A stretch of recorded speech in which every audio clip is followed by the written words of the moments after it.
Hello everyone, good morning to all. First of all, I would like to congratulate you all on being promoted to BSc second year.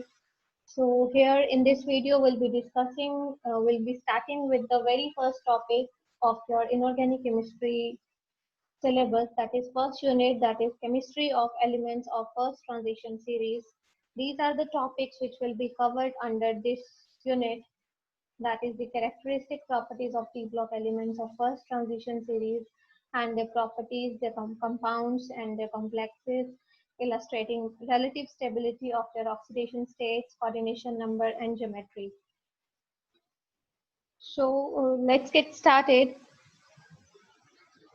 Before getting into the details of the first transition series, I would like to discuss briefly about the periodic table. So this is how your periodic table has been divided into 4 blocks. There are 18 groups as I have numbered them 1, 2, 3, 4, 5, 6, 7, 8, 9, 10, 11, 12 up to 18. So these are vertical rows are 18 groups and there are 7 periods from period 1 to period 7. And the whole periodic table has been divided into 4 blocks. First 2 periods belong to the S block. Then the period number, first 2 groups, belong to the S block elements, and the elements belonging to group 3 to group 12 belong to the D block, and the elements present in group 13 to group 18 are the D block elements, and there are 2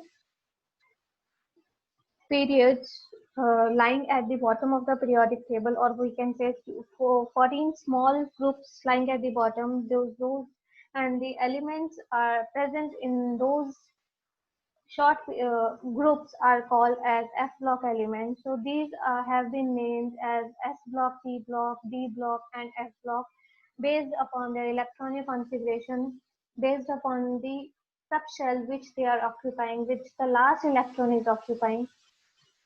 The valence shell, the last electrons are present in which shell. Based upon that, these have been named as S block, P block, D block, and F block elements. So as far as this chapter is concerned, we are majorly concerned with the D block elements, that is from group 3 to group 12.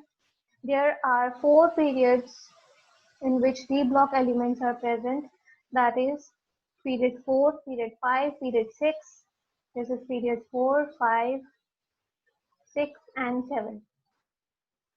In period 4, 3D subshell is being filled. This is the general electronic configuration of D block elements, that is N-1D 1 to 10, NS 1 to 2. Here this is the last shell, valence shell, and this is the penultimate shell which is being filled while moving from left to right in the period when we talk about D block elements. So in 4th period, 3D subshell is being filled. So this series is called as 3D series. In case of 5th period, 4D subshell is being filled. So this is also called as 4D series. And in case of 6th period, 5D subshell is being filled. So the elements present in this period are also called as 5D series, and next is 6D series. The elements present in 6D series are majorly radioactive, so they are not much studied. So first unit of your syllabus is all about the 3D series. This is also called as first transition series, and the next unit is the chemistry of elements present in 4D and 5D series, that is second and third transition series. The fourth transition series is not much studied due to the radioactive nature of elements present in this series. So coming back to the details of D block elements, here we have written that group 3 to 12 D block elements cover the groups from 3 to 12 and periods from 4 to 7. These have been called as D block elements because last electron enters in N-1D subshell, which is also the penultimate shell. Period 4 gives us 3D series, which is also called as first transition series. Period 5 gives us 4D series, which is also called as second transition series. Period 6 gives us 5D series, and period 7 gives us 60 series, that is fourth transition series. In first transition series, 3D subshell is being filled. Atomic number varies from Z is equal to 21 to Z is equal to 30. Z21 belongs to scandium, Z is equal to 30 belongs to zinc. Second transition series, that is 4D series, varies from atomic number 39 to Z is equal to 40. So the 39 is yttrium and it ends at cadmium. Next we have third transition series, which starts with Z is equal to 57, that is lanthanum, and just after lanthanum there are 14 elements which have been placed below the periodic table as have been shown here. There are 14 elements starting from 58. Then that is why there is discontinuity in the atomic number, that is first element is with atomic number 57 and next is with 72 and then it ends at 80. So these are the 5D series. Same is the case with 6D series, where 60 subshell is being filled. It starts with actinium, then comes 14 F block elements in between, which are also called as actinides because they appears in the periodic table after actinium, and these elements above the above 14 elements are also called as lanthanides because they are appearing after lanthanum, that is atomic number 57. So here atomic number varies from 89, then there is a gap of 14 elements, then it varies from 104 to 112 for RF and CN. So as I have already discussed that 60 series is not much studied due to the radioactive nature of most of the elements. Now, as we are studying the D block elements, the elements, why these are called as D block elements? First is we have done the reason that the last electron enters the D subshell. But the actual definition by the definition, these are called D block elements because these possess partly filled D subshells in their elementary form or in their commonly occurring oxidation state. So according to this definition, all the elements from group 3 to group 11 can be accounted as transition elements, but group 12, where the D subshell is completely filled and in their atomic as well as in their elementary as well as in their most commonly occurring oxidation state. So group 12, they neither have partly filled the orbitals in elementary form nor in their most common oxidation state. So they are counted under D block elements, but they are not accounted under the transition elements. These are called as transition elements. Why the D block elements are called as transition elements? Because there is a transition from uh, as D block elements are present in between the S and the P block. So there is a transition from the most electropositive elements belonging to S block to the most electronegative elements belonging to P block as we pass from left to right through D block. So that is why these are called as transition elements, and the group 12 elements, they are counted under D block, but they are not called as transition elements. Also, they do not show much similarity in properties except for the tendency to form coordination complexes, which is the most important property of D block elements. These also exhibit the property of formation of coordination complexes with different ligands, but still these are clubbed under D block under only to maintain rationality in the periodic table. So next we'll try to memorize all the D block elements through the mnemonics. I have written mnemonics for all the D block elements. We'll be learning them group wise. This is group 3, group 4, group 5, group 6, and this is third 3D series, 4D series, 5D series, and 6D series. There are 10 elements in each series. So we'll learn them group wise here. So first element of the third group is scandium. Next we have under it yttrium, then lanthanum, then actinium. So there is a difference of 18, 18 and 32. These are called the magic numbers. So magic numbers for the first group is 18, 18 and 32. And then after that, due to the presence of F block elements, this 18 and 30, this 18 changes to 32 due to the presence of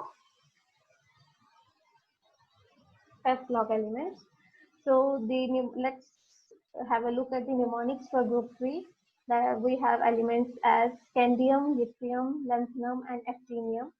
So mnemonics is scooter, Yamaha, Lao, ek. Scooter for SC, Y for Yamaha, Lao for lanthanum, ek for EK for actinium. So we can memorize it as scooter, Yamaha, Lao, ek. Scandium, yttrium, lanthanum and actinium.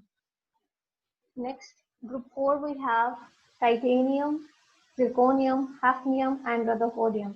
So mnemonics for this group is T, zara, half, roughly. So this is for tea lovers. This group is for tea lovers. Mnemonics in this group is for tea lovers. Those tea lovers which never say no to tea.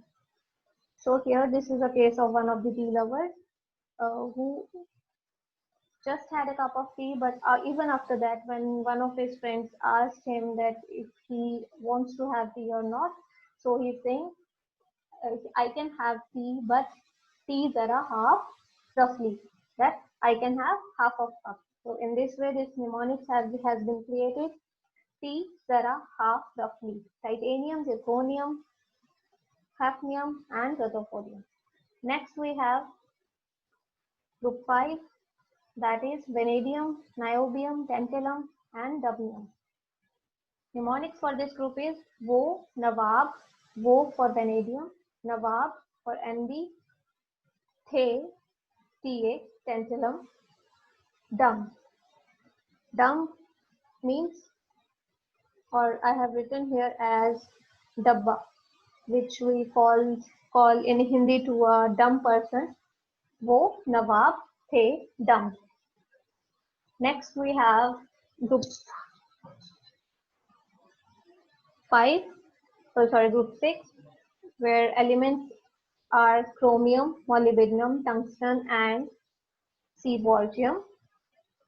So these elements can be memorized with the mnemonics. Play is an extra word here. Play, karo, MO for mola, wala, W, tungsten for wala, song. Seaborgium for song. Keyboard symbol for seaborgium is SG. Play, karo, mola, wala, song. Next we have group 7, where the elements are manganese, technetium, rhenium and borium. So here the mnemonics can be memorized as Man, Tak, Re, Bharat.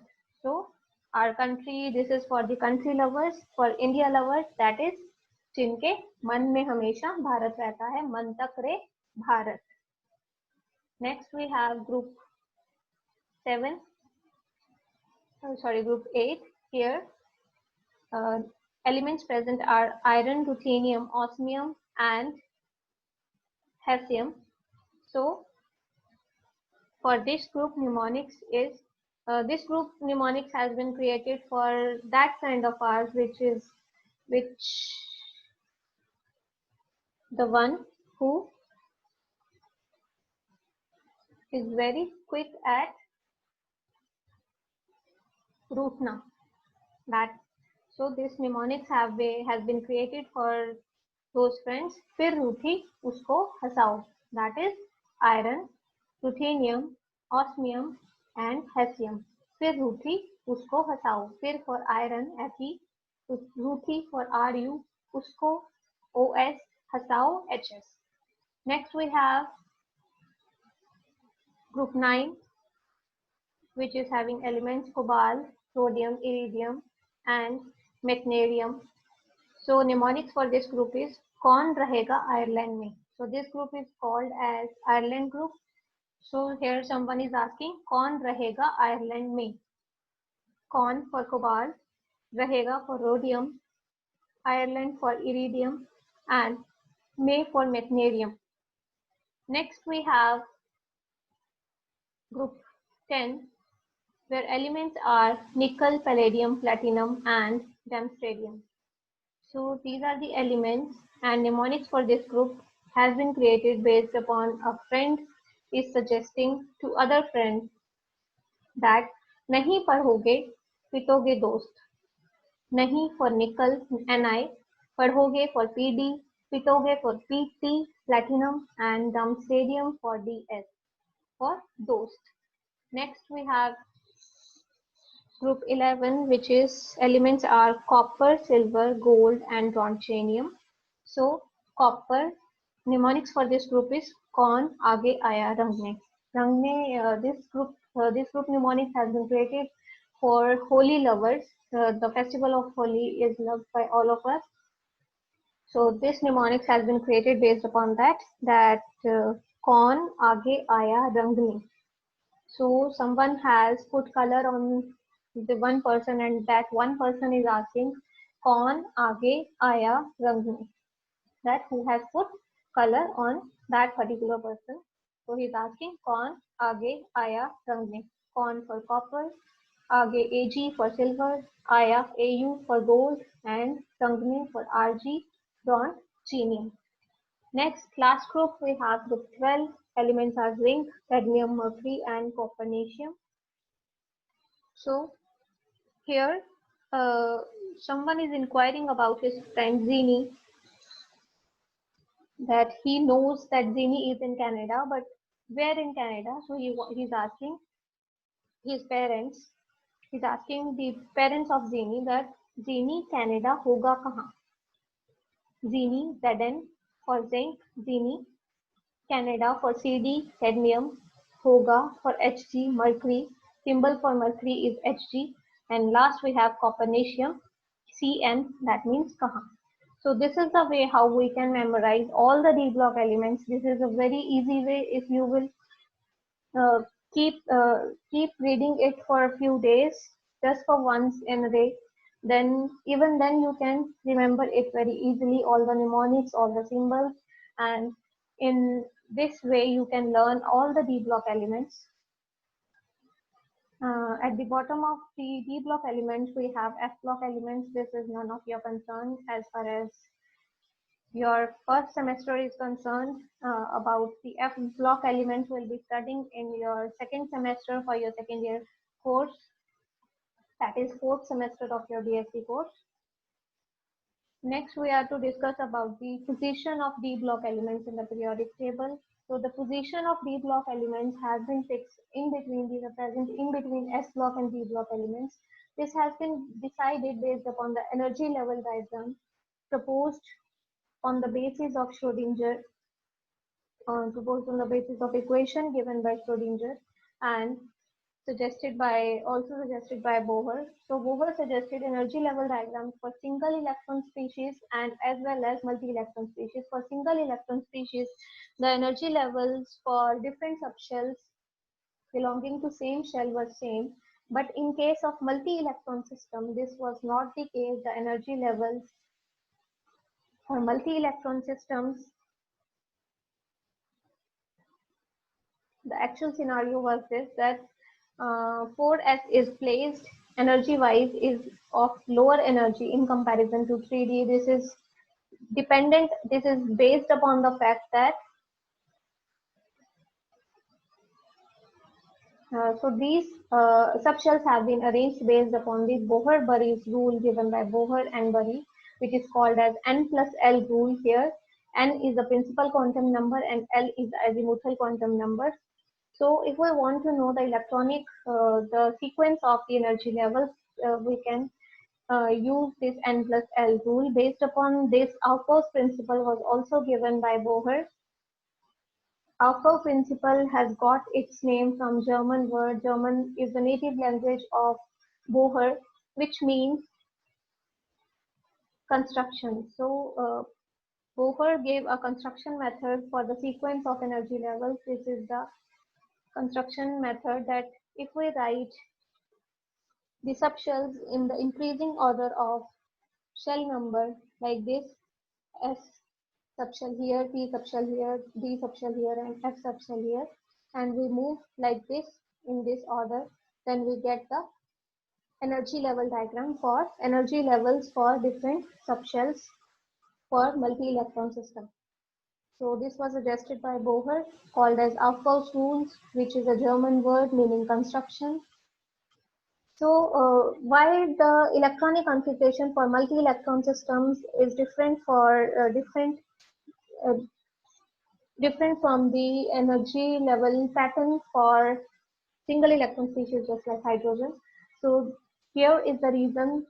Reasons are due to the nuclear charge, principal energy level, as this is dependent upon n plus L rule. Also, the most important thing is the effective nuclear charge. The nuclear charge which all the electrons are experiencing is different, very much different from the actual charge which the electrons experience. This is called as effective nuclear charge, which can be calculated based upon Slater's rule. This all whole of these things you have studied in your first year course, that is atomic structure unit, which is unit 1. So if you want to have a revise those topics, you can always refer to the YouTube videos on the BSc first year course for atomic structure, as well as for there is a different video on the Slater's rule where Slater's rules have been discussed in details. So based upon that, Z effective can be calculated, and Z effective suggests that provides the proper reason that why 4s is filled first prior to the 3D, and why while the formation of ions, why the electron is taken out first from 4s in comparison to 3D. So this is all dependent upon the effective nuclear charge, which is calculated based upon the Slater's rule. So answer to this sequence is hidden in the Slater's rule given by Slater. So have you can refer the video on Slater's rule put in the under the atomic structure section. Now coming back to the position of D block elements. So based upon this, the position of D block elements have been fixed, and based upon the energy level of 3D and 4s. 3D is filled after the 4s, and that is why S block is placed before 3D.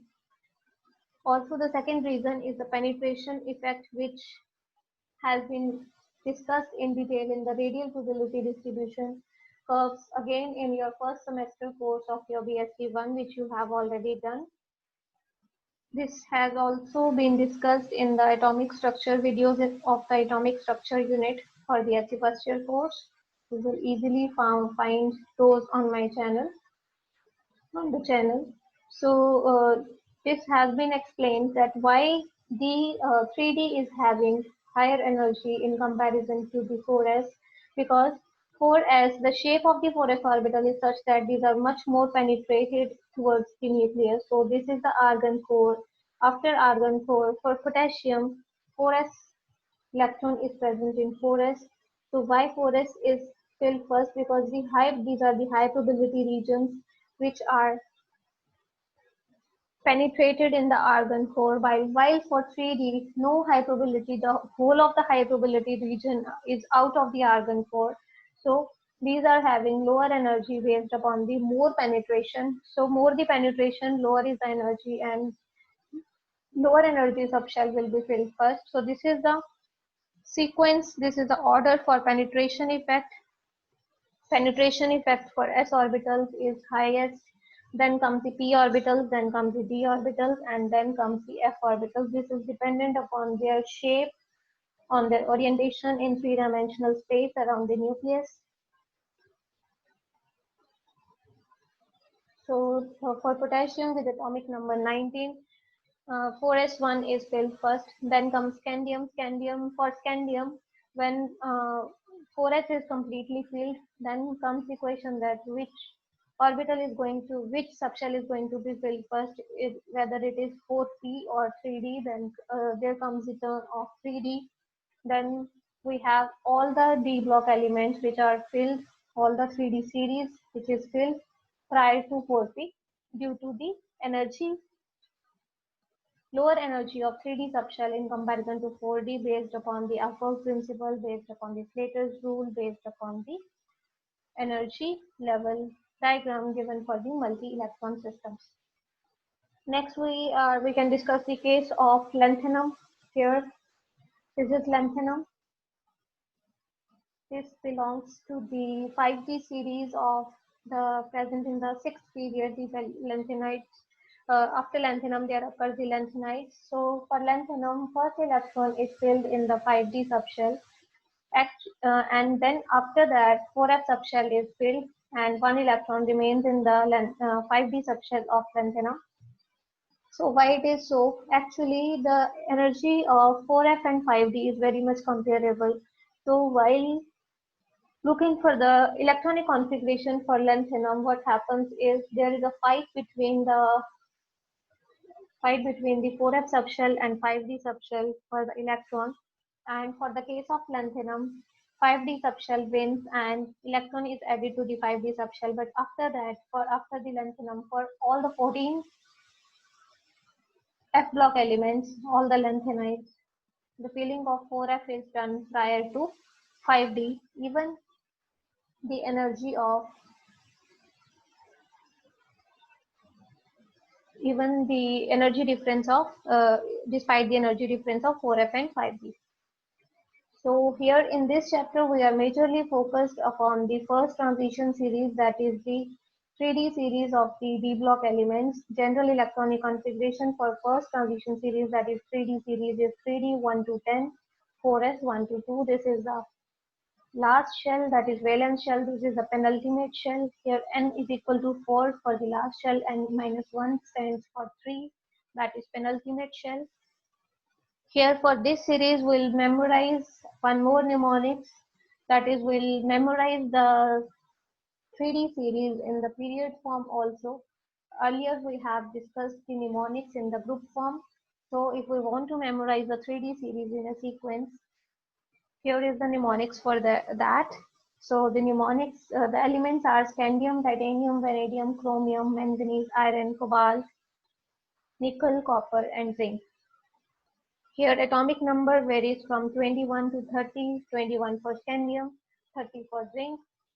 So this mnemonics is generated from the scarcity of water crisis. So this sequence can be learned as scarcity of tap water. Tap stands for scarcity for scandium, tap for titanium. Here tap has been replaced.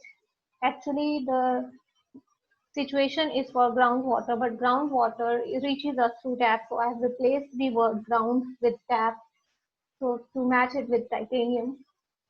So the mnemonics can be learned as scarcity of tap, tap for titanium, water for vanadium, crisis for chromium, management, scarcity of tap water crisis management.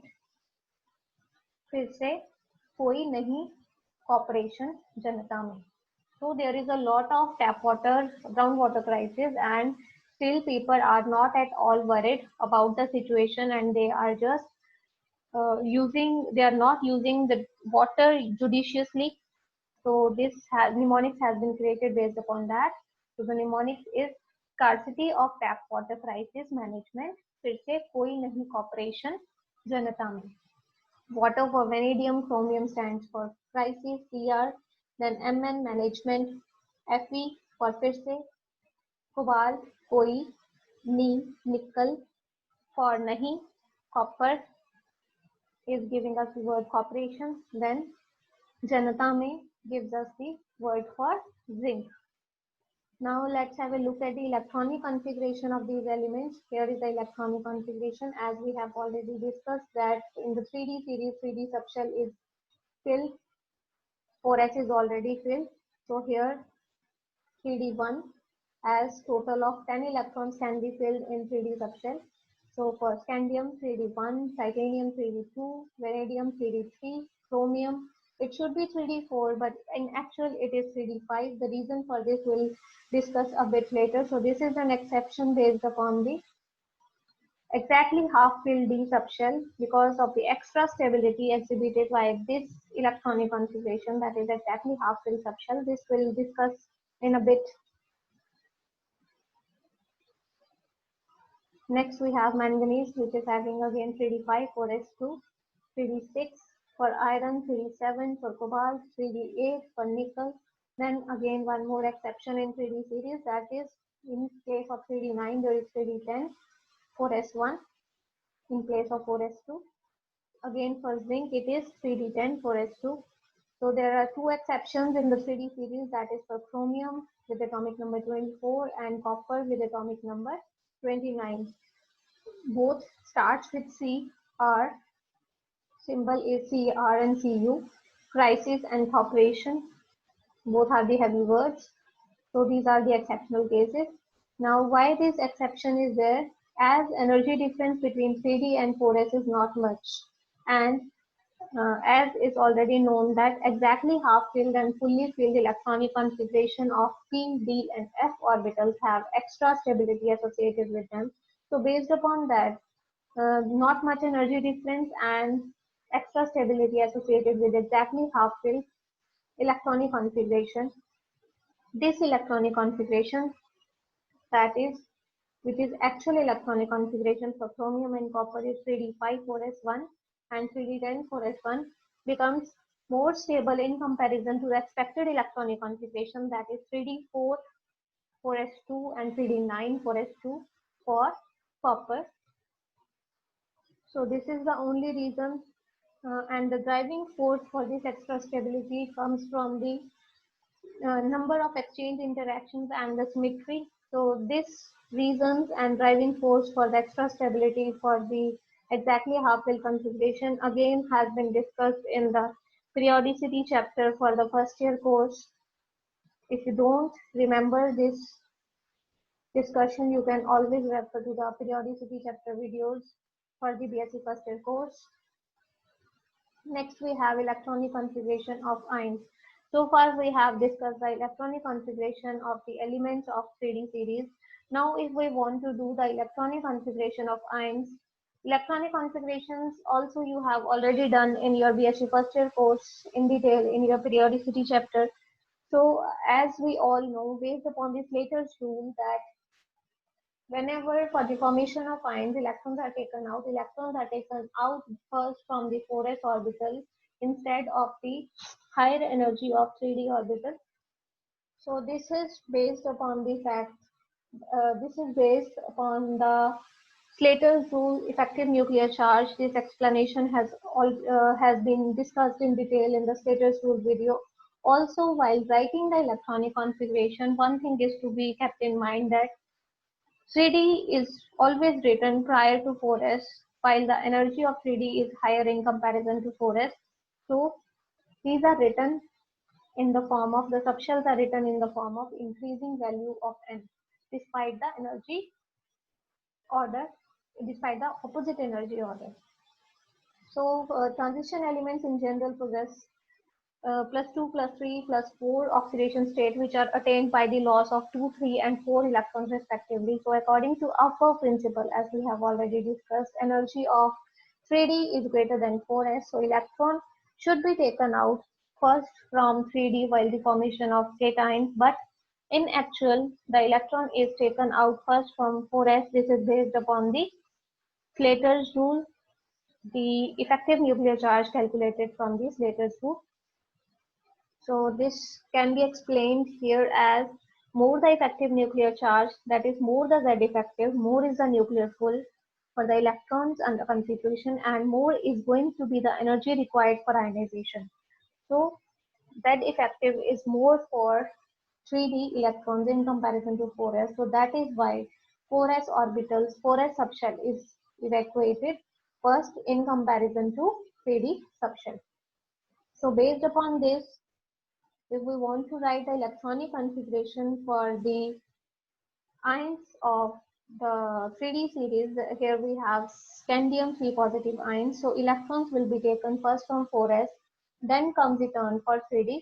Here 3 electrons have to be removed, so all the 3 electrons will be removed. For titanium, we have electronic configuration as argon 3d2 4s2. So titanium 2 positive will take out 2 electrons from 4s subshell. Next we have general properties of different transition elements belonging to 3D series. These are the general properties. These properties will be discussing in detail while studying the periodic trends of these properties, but general properties have been written here for 3D series, that these are having high melting points and boiling points, that is so I'm sorry, that is greater than 2000 degrees Celsius. These are having high heat of vaporization, and these are all electropositive in nature. These are all 3D series elements are all solid except for mercury, which is a liquid at room temperature. These are having very high densities.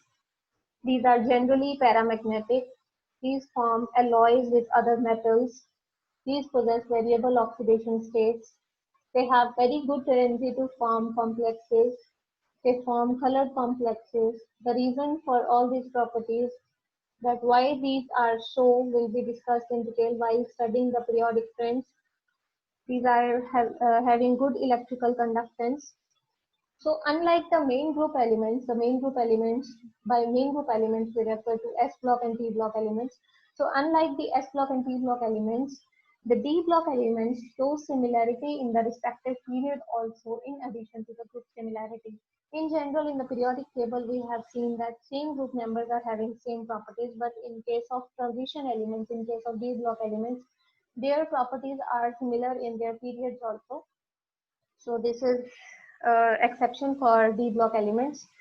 So next, the details of the different properties, periodic variation of different properties along the period we'll be discussing in the next video. So that is it for this video. I hope you have understood each and everything. If you still find any doubts, you can always comment in the video. You can always ask me. So that is it. Thank you so much for today. Thanks. Have a good day.